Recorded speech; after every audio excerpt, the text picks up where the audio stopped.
આજે આપણે નેક્સ્ટ જોશું ડિસઓર્ડર ઓફ એમનિયોટિક ફ્લુઇડ. તો એમનિયોટિક ફ્લુઇડની અંદર બે આવે છે, પોલીહાઇડ્રોએમનિયોસિસ અને ઓલિગોહાઇડ્રોએમનિયોસિસ. તો પોલીહાઇડ્રોએમનિયોસિસ એટલે શું?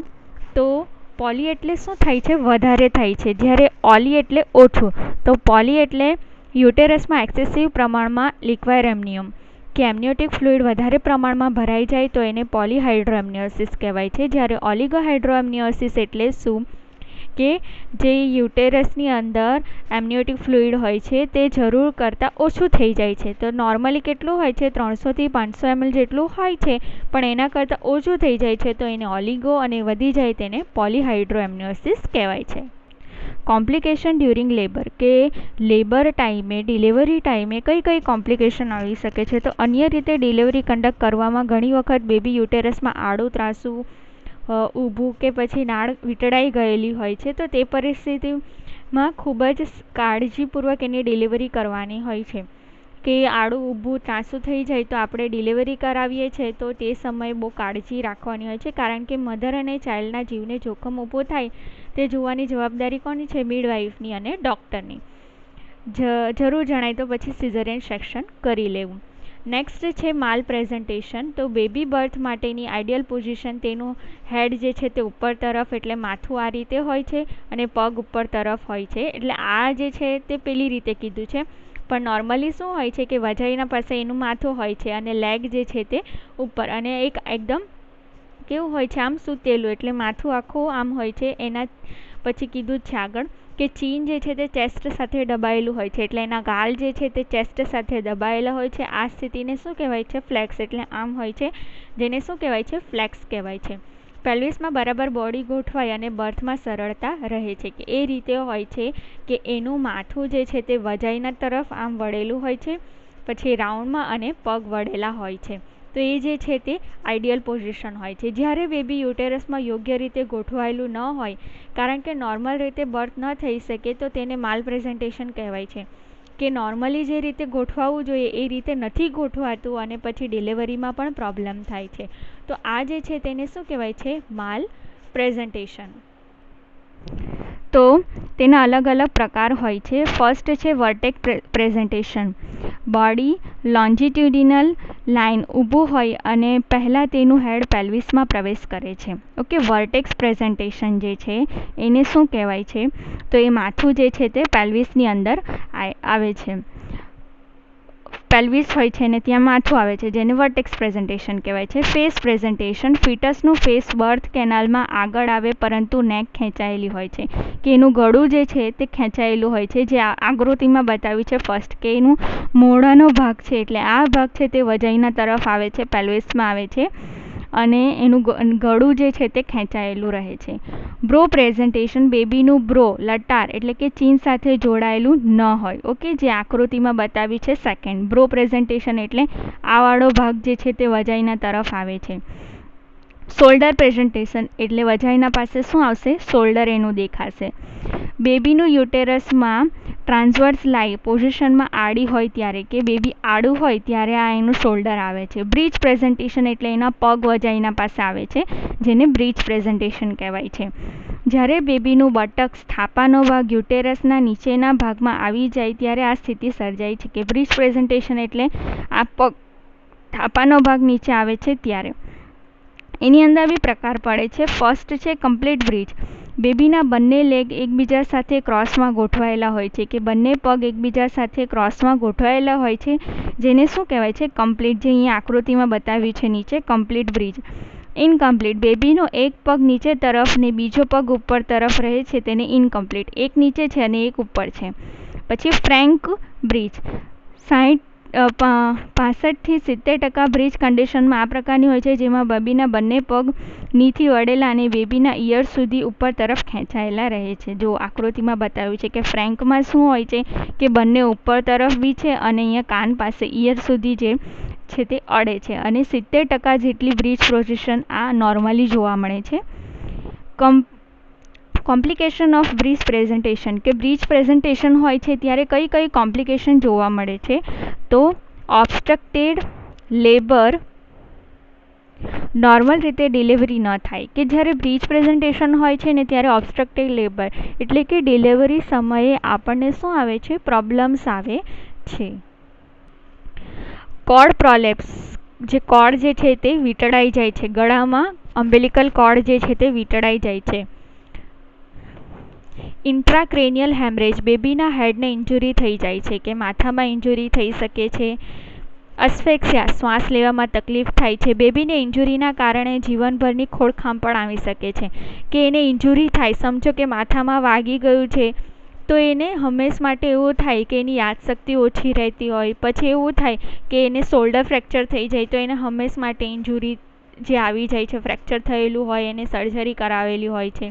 તો એવી રીતે પ્રીમેચ્યોર પ્લેસેન્ટલ સેપરેશન થવું, કે પ્લેસેન્ટા છેલ્લે સેપરેટ થાય છે, પણ આ કન્ડિશનમાં એવું થઈ શકે છે કે પહેલાં જ પ્લેસેન્ટા જે છે તે સેપરેટ થઈ જાય, જુદી થઈ જાય છે. નેક્સ્ટ છે કોર્ડ પ્રોલેપ્સ. તો અમ્બેલિકલ કોર્ડ ફીટસને મધર સાથે જોડતી કડી અથવા તો બેબીની લાઇફલાઇન છે. ઓકે, કે ગર્ભનાળ જે છે તે બાળકને માતા સાથે જોડતી એક શું છે, લાઇફલાઇન છે, જેના દ્વારા બેબીને ન્યુટ્રિયન્ટ્સ, ઓક્સિજન મળે છે, કે એનાથી શું મળે, બાળકને પોષક તત્વો મળે છે, બધા ઓક્સિજન મળે છે, એનું બ્લડ એક્સચેન્જ થાય છે, આવું થાય છે. ડિલિવરી પહેલાં અથવા તો એ વખતે અમ્બેલિકલ કોર્ડ બેબીના બર્થ પહેલાં ઓપન સર્વિક્સમાંથી વજાઇનામાં બહાર આવી જાય છે, જેને કોર્ડ પ્રોલેપ્સ કહેવાય છે. કે ડિલિવરી સમયે અથવા તો ડિલિવરી પહેલાંના સમય એટલે કે પ્રેગ્નન્સીનો ટાઈમ હોય છે એ દરમિયાન જે અમ્બેલિકલ કોર્ડ છે તે સર્વિક્સમાં થઈને વજાઇના પાસે આવી જાય છે, જે આકૃતિમાં બતાવ્યું છે. તો એવું થાય છે જેને શું કહેવાય છે, કોર્ડ પ્રોલેપ્સ કહેવાય છે. અમ્બેલિકલ કોર્ડ બેબીના ઓર્ગન સાથે વીંટળાઈ જાય છે, કે એના હાથમાં વીંટળાઈ જાય, એના ગળામાં વીંટળાઈ જાય છે, તો એવું થાય. તેના કારણે તે દબાઈ જવાથી બેબીને ઓક્સિજન મળી શકતો નથી અને ફીટલ ડિસ્ટ્રેસની કન્ડિશન ઊભી થાય છે, જેના કારણે સ્ટીલ બર્થ થઈ શકે છે. હવે એવું થાય કે બેબીના હાથમાં દબાઈ ગયું, ગળામાં વધારે પડતું દબાઈ ગયું, તો એ જે બાળકને ઓક્સિજન મળતો હોય તે શું થઈ જાય છે, અટકી જાય છે, અને એ ઓક્સિજન મળતો અટકી જાય એટલે એને શ્વાસ લેવામાં તકલીફ થાય અને એના કારણે સ્ટીલ બર્થ થઈ શકે છે, એટલે જન્મતા જ બાળકની ડેથ થઈ જાય. તો આને કહેવાય છે કોર્ડ પ્રોલેપ્સ. હવે એના કોઝિસ આપ્યા છે, એટલે એના કારણો આપ્યા છે. મુખ્ય કારણ છે પ્રીમેચ્યોર મેમ્બ્રેન રપ્ચર હોય, જેના કારણે એમનિયોટિક ફ્લુઇડ બહાર આવી જાય છે. હવે એમનિયોટિક ફ્લુઇડ બહાર આવે પછી ડિલિવરી ચાલુ થઈ જાય છે, બરાબર. ડિલિવરીનો સમય મેઇન ચાલુ થાય છે, પણ જે સમય હોય એના કરતાં પહેલાં જ આ મેમ્બ્રેન તૂટી જાય ને એમનિયોટિક ફ્લુઇડ બહાર આવે, તો એના કારણે આ કોર્ડ પ્રોલેપ્સ થઈ શકે છે. પ્રીમેચ્યોર ડિલિવરી, બાળકની જલ્દી ડિલિવરી થઈ જાય ત્યારે, મલ્ટિપલ પ્રેગ્નન્સી, એક કરતાં વધારે બાળક હોય ત્યારે, એક્સેસિવ વધારે પ્રમાણે એમનિયોટિક ફ્લુઇડ હોય, જે આપણે જોયું પોલીહાઇડ્રોએમનિયોસિસ, ત્યારે બ્રીચ ડિલિવરી, જ્યારે બાળકની પોઝિશન બ્રીચ ડિલિવરી એટલે પગ નીચેની સાઈડ હોય, વજાઇના તરફ હોય ત્યારે, નોર્મલ કરતાં વધારે લાંબી અમ્બેલિકલ કોર્ડ હોય તે સમયે પણ આવું થઈ શકે છે. નેક્સ્ટ છે ઓબ્સ્ટ્રક્ટેડ લેબર. એટલે શું? જ્યારે યુટેરાઇન કોન્ટ્રેક્શન સારા હોય, પાવર બરાબર હોય, પરંતુ પેસેજ એટલે કે બર્થનો માર્ગ અથવા તો પેસેન્જર એટલે કે બેબીમાં ખામી હોય ત્યારે લેબર અટકે છે, જેને ઓબ્સ્ટ્રક્ટેડ લેબર કહેવાય છે. ઓકે, કે યુટેરાઇન કોન્ટ્રેક્શન જે છે તે બરાબર આવે છે બાળકના, માતાના યુટેરાઇન કોન્ટ્રેક્શન જે છે એટલે કે યુટેરસ સંકોચાવવું જોઈએ તો એ બરાબર આવે છે, પરંતુ શું થાય છે કે પેસેજ એટલે જે જગ્યા છે જ્યાંથી બેબી બહાર આવે છે એ જગ્યા અથવા તો બેબી પોતે, એ બંનેમાંથી કોઈને પણ કંઈ પણ ખામી હોય અને લેબર અટકે છે, જેને શું કહેવાય છે, ઓબ્સ્ટ્રક્ટેડ લેબર. ઓબ્સ્ટ્રક્ટેડ એટલે અટકવું. કોઝિસ નીચે મુજબ હોઈ શકે છે. મેટર્નલ એટલે કે માતાને કયા કયા કોઝિસ હોઈ શકે છે? તો માતાના કોઝિસ આપ્યા છે કોન્ટ્રેક્ટેડ પેલ્વિસ, પેલ્વિસની રચના યોગ્ય ન હોય, ટ્રુ પેલ્વિસ ન હોય, જે આપણે આગળ જોયું હતું કે માતાનું પેલ્વિસ જે છે તે ટ્રુ પેલ્વિસ હોવું જોઈએ, બરાબર, ગાયનેકોઇડ પેલ્વિસ, તો એ નથી, તો એ દરમિયાન આવું થઈ જાય. પેલ્વિક ટ્યુમર્સ, પેલ્વિક એરિયામાં ગાંઠ હોય, કે એનો પેલ્વિક જે છે બોન છે ત્યાં ગાંઠ હોય. પછી ફીટલ, બાળકની અંદર શું હોય ત્યારે આવું થાય, તો માલ પ્રેઝન્ટેશન ઓફ બેબી, આગળ જોયું કે એની પોઝિશન બરાબર નહીં હોય ત્યારે. લાર્જ બેબી, બેબીની સાઇઝ વધારે હોય ત્યારે.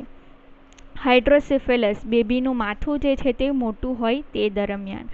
મલ્ટિપલ પ્રેગ્નન્સી એક કરતાં વધારે બાળક હોય ત્યારે ઓબ્સ્ટ્રક્ટેડ લેબર થાય છે.